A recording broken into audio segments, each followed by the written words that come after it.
Silagyan na natin lods. Masariwa na laman loob to kasi sarili ng katay guys. Itong kumbaga hindi to stock. Pagkakatay ng baboy, nilitsyon yung laman loob. Tapos ayan, na-pressure ko lang naman ng isang araw kahapon. Bali yan.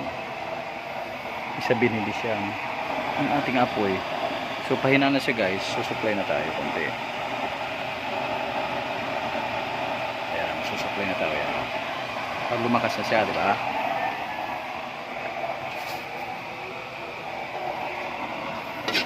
Haluin muna natin. Tapos siya akong taga-video eh.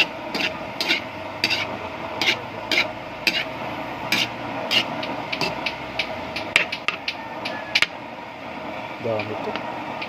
Sarap ito ipulutan ah. Pagkatapos ito, apply na natin na ng ito. Patis. Patis muna. Wait lang, wait lang.